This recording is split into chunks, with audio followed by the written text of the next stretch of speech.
Little black girl walked into Billionaire CEO's office with resume and one sentence that made him cry. The security guard at Dawson Dynamics had seen everything in his 15 years manning the marble-lined lobby. Tech bros in $1,000 sneakers, nervous interns clutching coffee like lifelines, and power-suited executives who moved like sharks through water. But never had he seen a 10-year-old girl walk through those gleaming glass doors alone at 2:47 p.m. on a Tuesday, carrying nothing but a wrinkled manila envelope and determination that seemed too heavy for her small frame. Maya Washington stood barely 4 feet tall in the cathedral-like lobby, her worn sneakers squeaking against the polished floor as she approached the security desk. Her school uniform, a navy blue polo and khaki skirt, had seen better days, with a small tear near the hem and a stain that no amount of washing could completely erase. But her posture was arrow-straight, her chin lifted with the kind of resolve that made grown men pause. "Excuse me," Maya said, her voice clear despite the way it echoed in the vast space. "I need to see Mr. Lawrence Dawson." Marcus, the head security guard, nearly choked on his coffee. The 60-story glass tower housed one of the most powerful tech companies in the country, and getting to see Lawrence Dawson required appointments scheduled weeks in advance. Board members waited. This child was asking to waltz upstairs like she was visiting a neighbor.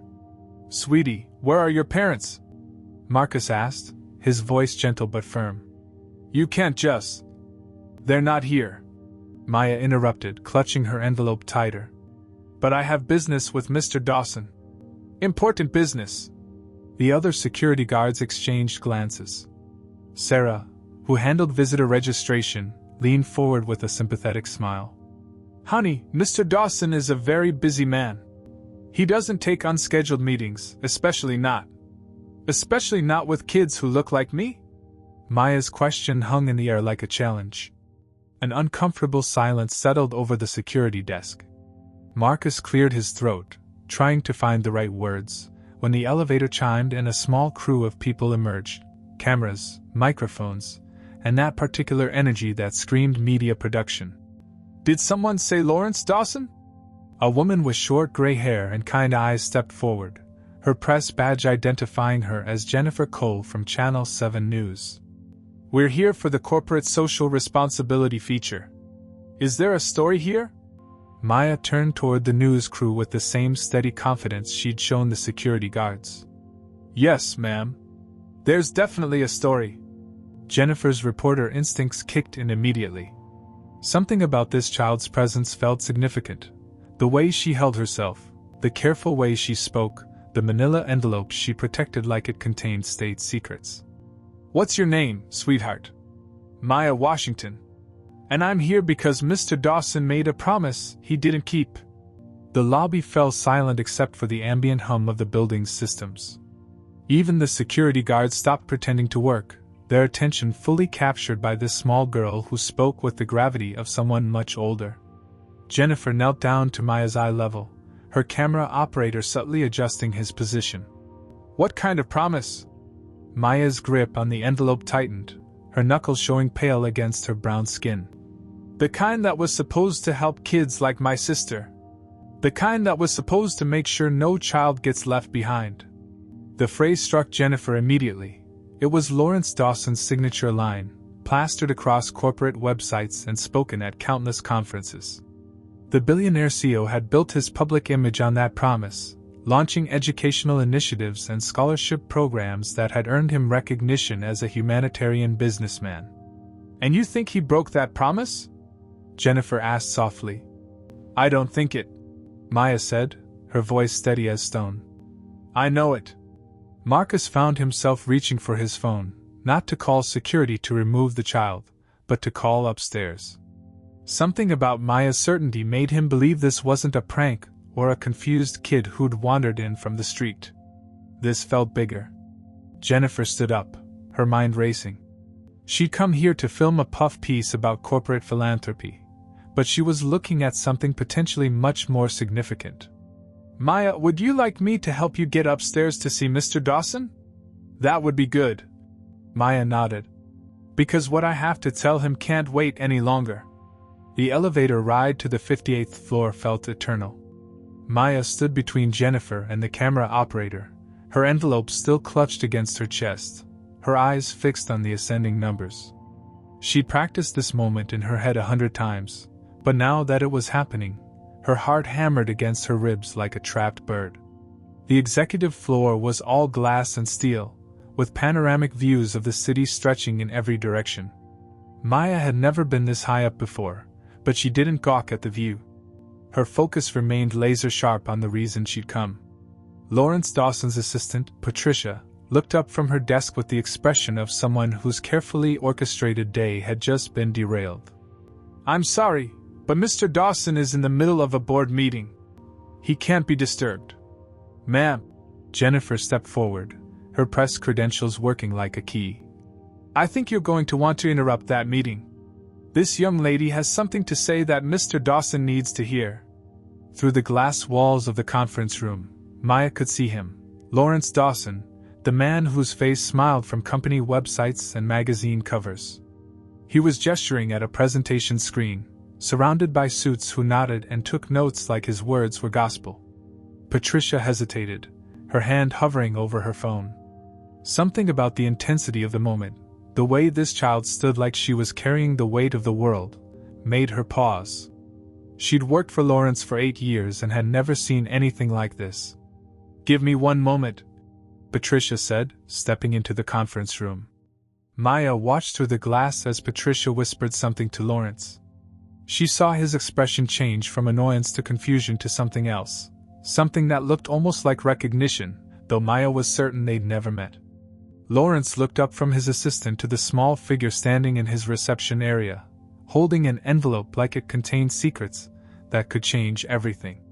And in that moment, as their eyes met through the glass, Maya took a deep breath and prepared to deliver the words that would shatter Lawrence Dawson's carefully constructed world.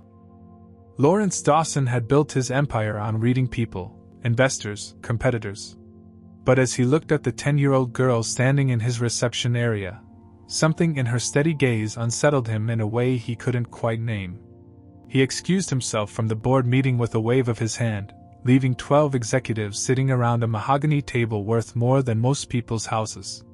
"Patricia, hold my calls," he said, his voice carrying the authority that had made him billions.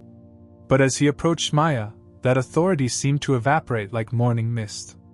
Maya walked into his office without waiting for an invitation.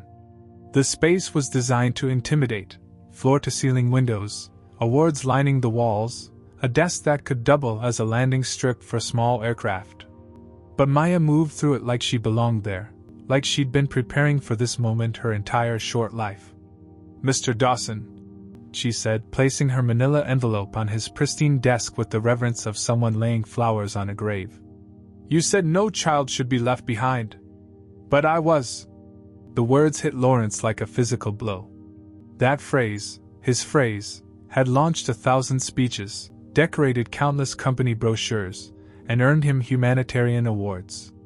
It was supposed to represent his commitment to educational equity, his promise to lift up underserved communities. Jennifer and her camera operator positioned themselves discreetly near the door, sensing they were witnessing something extraordinary. The camera rolled silently, capturing every nuance of the moment. Lawrence's hands trembled slightly as he opened the envelope.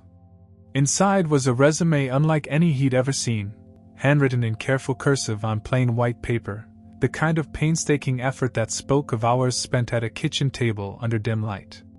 Maya Washington, age 10, education, Roosevelt Elementary School honor roll, 4 years, achievements, science fair winner, 2 years, math competition finalist, reading champion, community service, helped at soup kitchen, 50 hours, read to elderly at nursing home, 30 hours, dreams, to become a biomedical engineer and help sick people get better. Why I'm here, to make sure you remember Jada Washington. Lawrence's breath caught when he saw the name. Beneath Maya's resume was a photocopy of a letter, dated September 15, 2015. The official Dawson Dynamics letterhead looked back at him, but the words felt like accusations written in his own corporate blood. "Dear Ms. Jada Washington, thank you for your application to the Dawson Future Scholars Program. Unfortunately, due to limited resources and overwhelming response, we cannot offer you a scholarship at this time. We encourage you to continue pursuing your educational goals through other means. Sincerely, the Dawson Foundation Review Committee. I don't understand, Lawrence said, his voice barely above a whisper. The program was fully funded. We approved millions for scholarships. He looked up at Maya, confusion and growing dread warring in his expression. Who is Jada Washington? Maya corrected, her voice steady despite the tears beginning to form in her eyes. Jada was my sister. She was brilliant, smarter than anyone I knew. She was going to be a doctor, going to help people like our mama who couldn't afford good health care. Lawrence sank into his leather chair, the weight of the moment pressing down on him like gravity had suddenly doubled. Maya, I don't know what happened, but there must be some mistake. The scholarship program was my personal initiative. I made sure it was funded. Did you? Maya asked, and the question carried more challenge than should have been possible from someone who still lost teeth and believed in birthday wishes. Because my sister applied with a 4.0 GPA, perfect test scores, and recommendation letters from 3 teachers. She wrote essays about wanting to give back to our community, about how your scholarship would change everything. Maya reached into her backpack and pulled out a worn folder, its edges soft from handling. She kept everything. Every article about your program, every speech she gave about helping kids from neighborhoods like ours. She believed in you, Mr. Dawson. She believed in your promise. Lawrence's hands shook as he took the folder. Inside were printouts of his own speeches, magazine articles highlighting the Dawson Future Scholars Program, and most damning of all, a handwritten essay in a teenager's careful script titled, How the Dawson Scholarship Will Help Me Change the World. Jada worked 3 jobs in high school. Maya continued, her voice growing stronger with each word. She cleaned offices at night so she could afford the application fee for your scholarship. She stayed up until 2 in the morning writing and rewriting her essays because she wanted them to be perfect. The room fell silent except for the city's distant hum 60 floors below. Jennifer found herself holding her breath, recognizing that she was witnessing something that would change everything, not just for Lawrence Dawson, but for every promise ever made and broken in corporate boardrooms across the country. Where is Jada now? Lawrence asked, though something in Maya's expression already told him the answer would break whatever was left of his heart. She's gone, Maya said simply. She gave up on school after your letter came. Started working full-time to help our family. The stress and long hours made her sick, but we couldn't afford doctors until it was too late. Lawrence's face crumpled as the full weight of Maya's words sank in. This wasn't just about a scholarship. It was about a life lost, dreams destroyed, promises that had turned to ash in the mouths of those who needed them most. I came here, Maya said, placing both small hands flat on his enormous desk.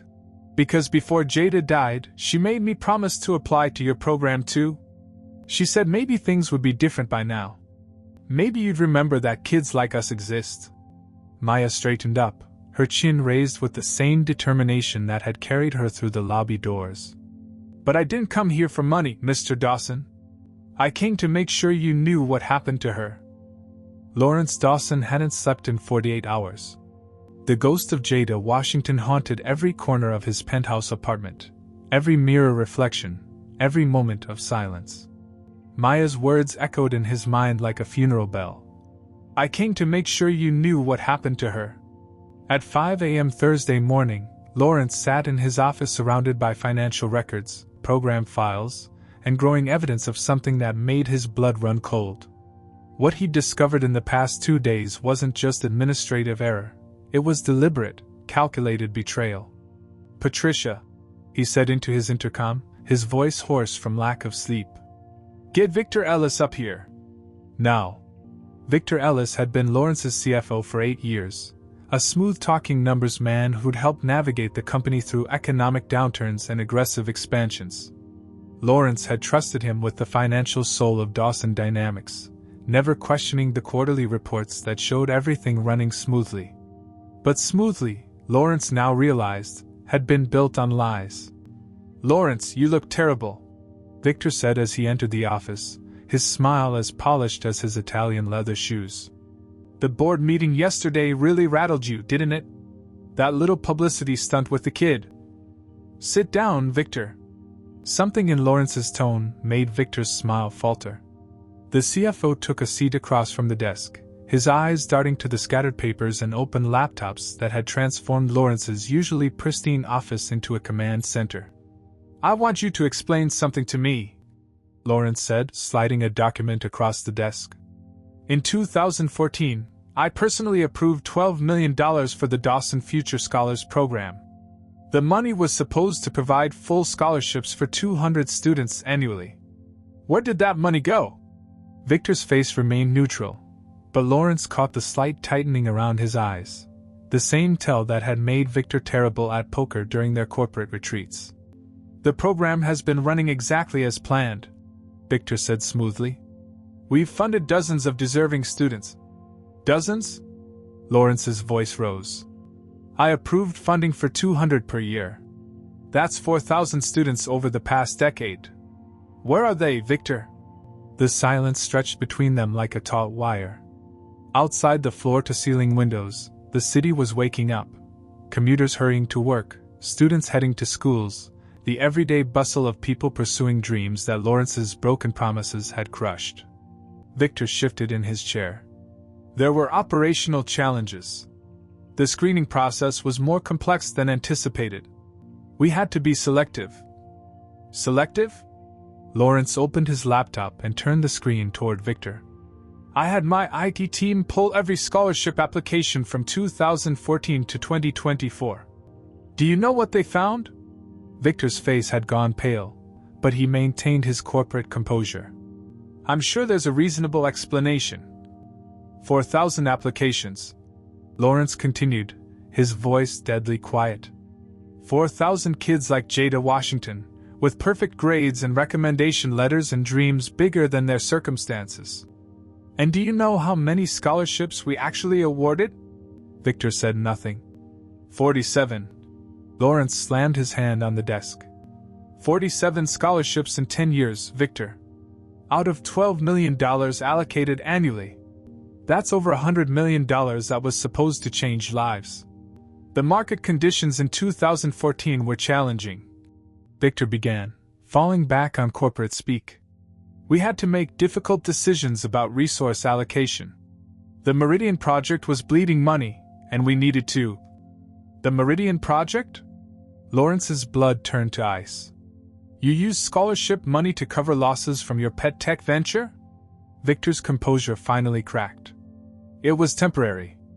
A short-term reallocation to prevent larger losses. The plan was always to restore full funding once Meridian stabilized. Meridian failed completely in 2016, Lawrence said, his voice shaking with rage. You lost everything. But you kept telling me the scholarship program was running smoothly. You kept sending me progress reports, success stories, graduation photos. Where did those come from, Victor? We highlighted the students we could fund. Made the most of limited resources. You fabricated reports. Lawrence stood up, his chair rolling back and hitting the window with a sharp crack. For 10 years, you stole money meant for kids who had nothing, used it to gamble on technology ventures, and then lied to me about it. Victor stood as well, his mask of corporate politeness finally slipping away. You want to talk about gambling? You approved that funding without understanding the market realities. Meridian could have been revolutionary. Meridian was your ego project. Lawrence's voice echoed off the glass walls. And you funded it with money that was supposed to keep kids like Jada Washington in school. The weight of those words hung in the air like smoke from a fire that had been burning for a decade. Every rejection letter, every dashed dream, every student who'd given up on education because they couldn't afford it, all of it traced back to this moment, this betrayal. How many others knew? Lawrence asked quietly. Victor's silence was answer enough. Get out, Lawrence said. Security will escort you. Your access to company systems is terminated immediately. And Victor? The CFO paused at the door. Don't make me have to hunt you down for criminal charges. The lawyers are already reviewing what you've done. As Victor left, Lawrence collapsed back into his chair, staring at the stack of rejected applications. 4,000 dreams deferred, 4,000 promises broken, and somewhere in that pile was Jada Washington's hope for a better future. Maya had trusted him with her sister's story. Now Lawrence had to figure out how to make it right. The knock on Lawrence's office door came at exactly 3:15 p.m. the following Tuesday, 1 week after Maya had first walked into his life carrying a manila envelope and a truth that shattered everything. This time, she wasn't alone. "Mr. Dawson?" Patricia's voice carried through the intercom. "Maya Washington is here to see you. She's brought her aunt." Lawrence looked up from the legal documents he'd been reviewing: lawsuits, criminal referrals, the paperwork that would dismantle Victor Ellis's life piece by piece. But none of that mattered now. What mattered was the small girl who trusted him with her sister's memory. "Send them in," he said, straightening his tie and trying to compose himself for whatever Maya had come to tell him. The woman who entered with Maya was tall and dignified, with graying hair pulled back in a neat bun and the kind of quiet strength that came from holding families together through impossible circumstances. She wore a simple black dress and carried herself with the grace of someone who'd learned to navigate the world with dignity despite its attempts to break her. "Mr. Dawson," the woman said, extending her hand. "I'm Denise Washington, Maya's aunt. I believe you've already met my niece." Lawrence shook her hand, struck by the firmness of her grip and the direct way she met his eyes. "Ms. Washington, please, both of you, sit down. I can't begin to tell you how sorry I am about what happened to your family." Maya settled into the same chair she'd occupied a week ago, but something was different. The fierce determination was still there, but it was tempered now by a sadness that seemed too heavy for her small frame. "Maya told me about your conversation," Denise said, her voice steady but laced with pain. "She said you didn't know what really happened to the scholarship money?" "I didn't," Lawrence said, leaning forward. "But I've spent the last week uncovering the truth. The man responsible has been fired and will face criminal charges. I know that doesn't bring Jada back, but—" "No," Denise interrupted gently. "It doesn't. But Maya insisted on coming back to tell you the rest of the story. The part she couldn't say last week." Lawrence felt his chest tighten. There was more? Maya reached into her backpack and pulled out a photo, a high school graduation picture of a beautiful young woman with kind eyes and a brilliant smile. "This is Jada," she said, placing it on the desk. "She was valedictorian of her class. Full scholarship to State University, but she turned it down." "She turned down a scholarship?" Lawrence asked, confused. "The state scholarship was only partial," Denise explained. "It covered tuition but not living expenses, books, or lab fees. Jada calculated that even with the scholarship, she'd need about $15,000 a year to make it work." Maya's voice was barely above a whisper. "She was waiting for your scholarship. The Dawson program was supposed to be full funding, everything covered. She was so sure she'd get it that she turned down state to wait for your answer." Lawrence felt the air leave his lungs. She turned down her only chance at college to wait for a scholarship that never came. When the rejection letter arrived, Denise continued, Jada was devastated. But she didn't give up. She tried to reapply to state, but by then, their scholarship had been given to someone else. She spent the next year working and saving, trying to earn enough money to pay her own way.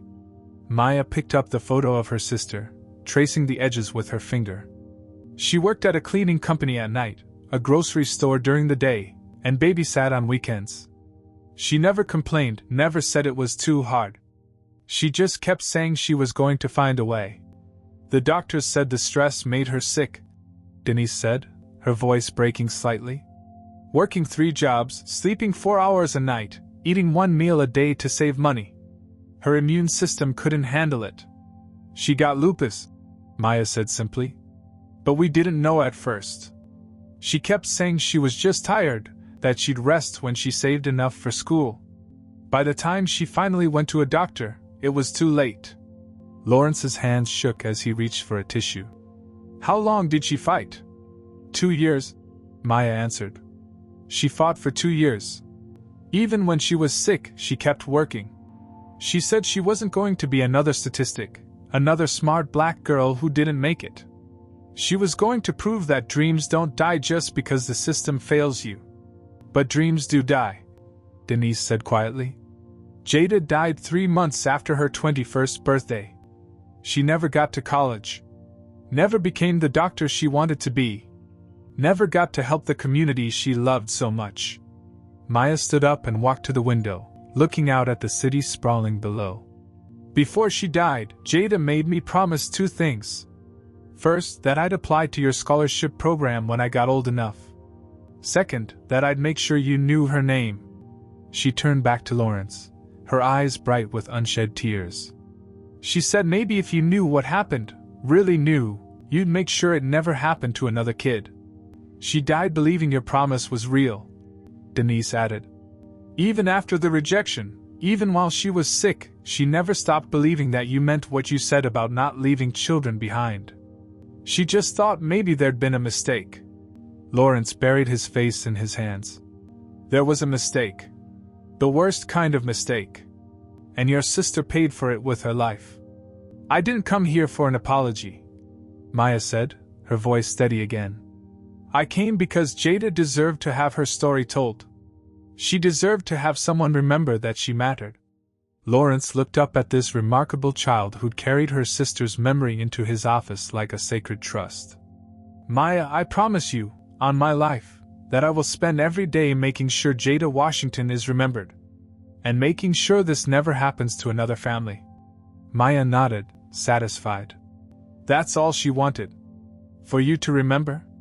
As the afternoon sun slanted through the windows, Lawrence understood that Maya hadn't come seeking justice or revenge.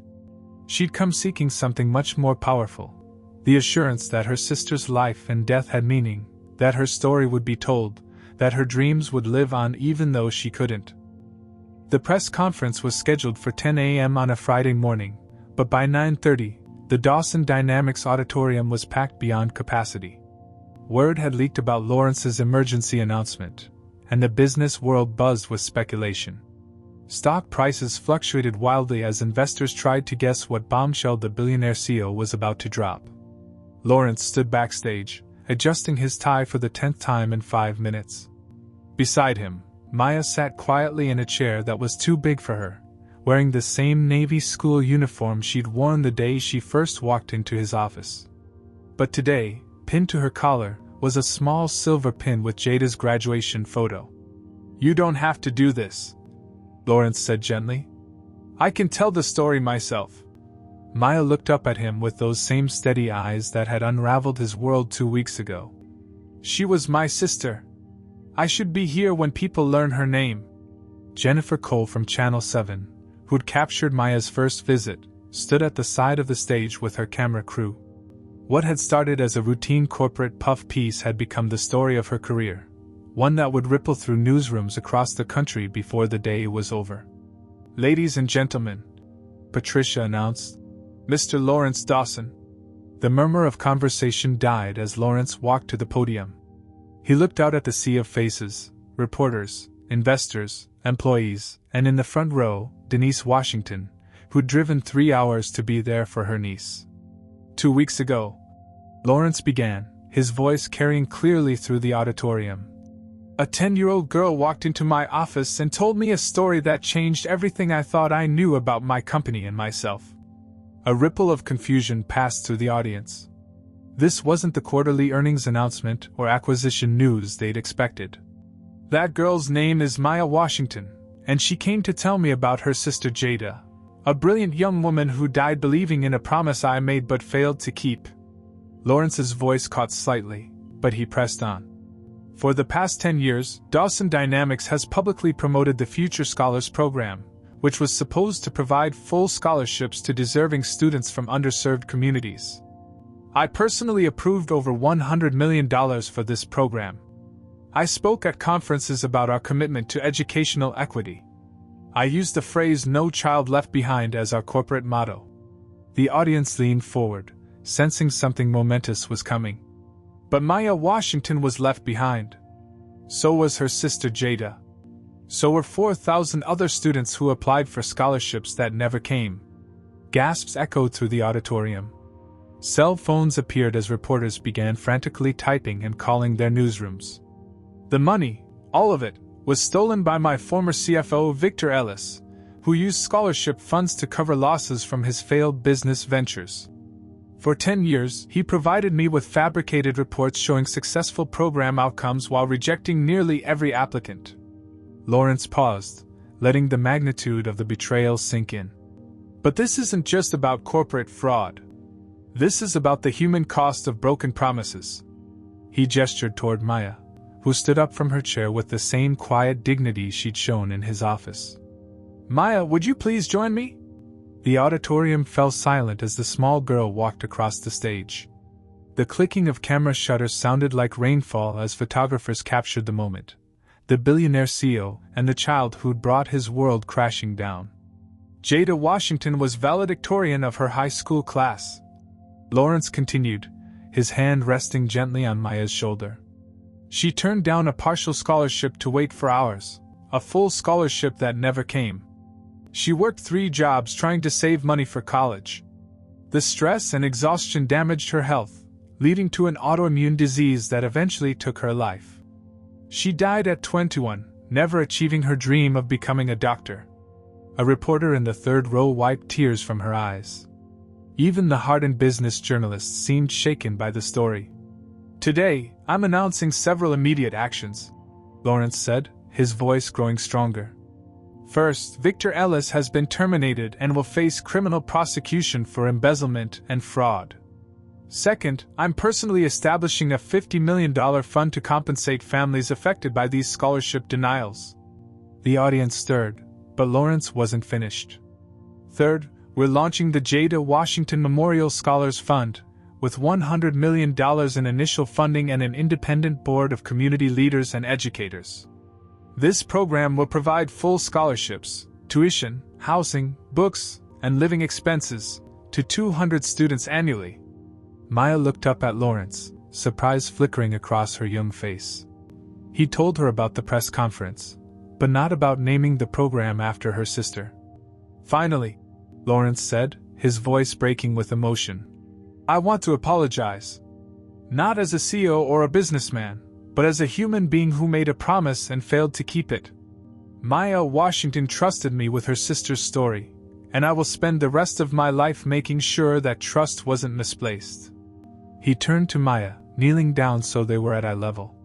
Jada Washington will never be forgotten. Her name will be on every scholarship we award, every building we fund, every life we change. That's my promise to you, and this time, I'll keep it. Maya stepped forward to the microphone, her small voice somehow filling the entire auditorium. My sister always said that dreams don't die if somebody remembers them. Thank you for remembering Jada. As applause thundered through the auditorium, Lawrence realized that Maya had given him something more valuable than any business deal or corporate victory. She'd given him the chance to transform his greatest failure into his most meaningful success. 9 months later, Lawrence Dawson stood in the gymnasium of Roosevelt Elementary School, watching Maya Washington explain her science fair project to a group of fascinated judges. The 10-year-old, now 11, pointed confidently at her display board, which showcased a water filtration system she'd designed using recycled materials and basic chemistry principles. The filter removes 99.7% of contaminants, Maya explained, her voice carrying the same clarity that had once shattered Lawrence's world in a corporate boardroom. It's designed for communities that don't have access to clean drinking water, and it costs less than $5 to build. Lawrence smiled, remembering another brilliant young woman who dreamed of helping her community through science. Maya had inherited more than just Jada's intelligence, she'd inherited her sister's heart.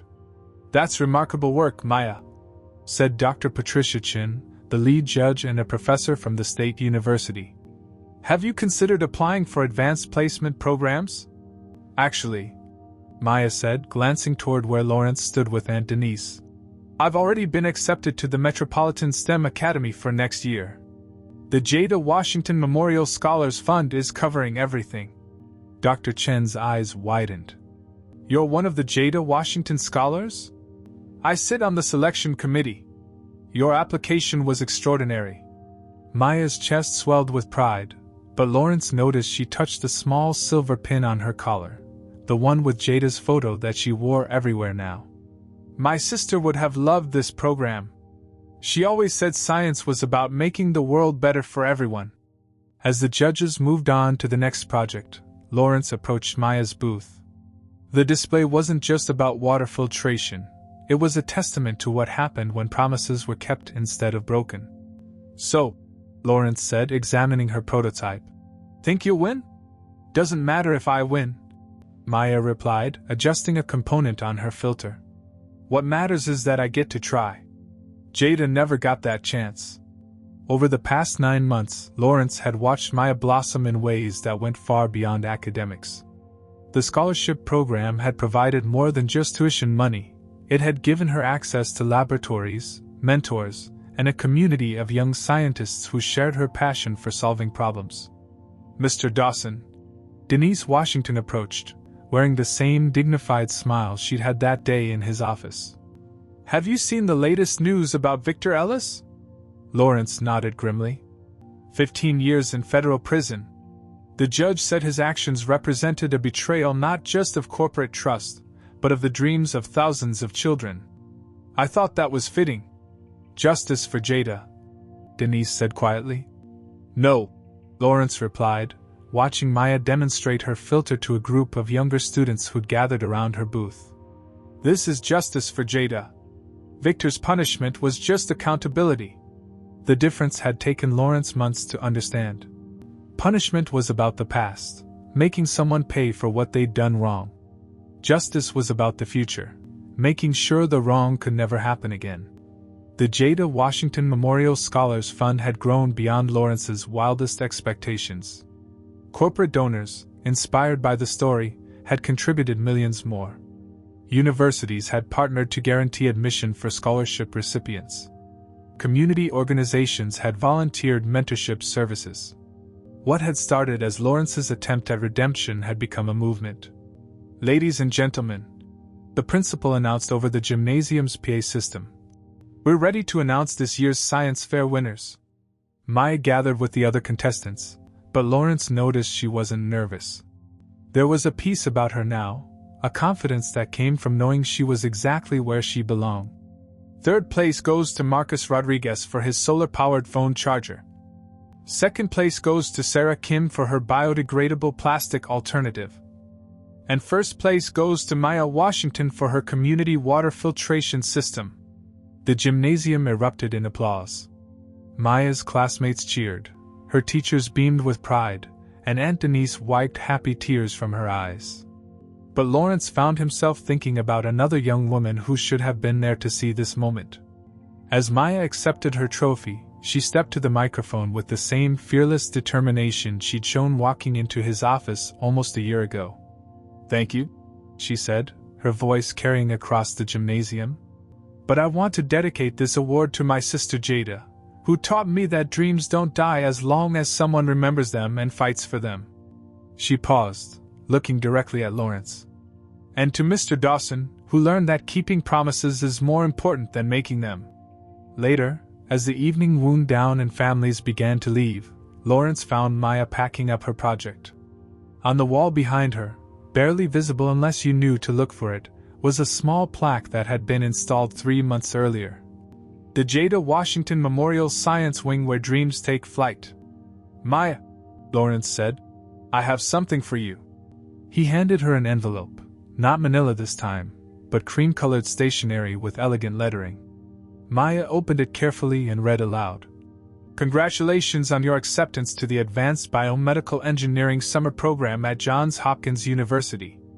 All expenses paid through the Jada Washington Memorial Scholars Fund. You're 12 years old and you've been accepted to a university program," Lawrence said, his voice thick with emotion. "Jada would be so proud." Maya looked up at him, and for a moment, Lawrence saw not the determined child who'd confronted him in his office, but simply a girl who missed her sister. "Do you think she knows?" Maya asked quietly. Lawrence knelt down beside her, just as he had that day on the auditorium stage. "I think Jada's dreams are living through you now. And as long as you keep dreaming, keep fighting, keep making the world better, she'll never really be gone." Maya nodded, carefully folding the letter and tucking it into her backpack alongside her first-place trophy. "Then I guess I'd better keep dreaming big." As they walked out of the gymnasium together, Lawrence realized that Maya Washington had taught him the most important lesson of his life: that redemption isn't about erasing the past, it's about ensuring the future is different. And sometimes, all it takes is one person brave enough to say, "You made a promise, and I'm here to make sure you keep it." The words etched on the foundation's wall would remind him of that lesson every day. "You said no child should be left behind, but I was." It was Maya's challenge that had changed everything. But it was Jada's dream that would change everything going forward.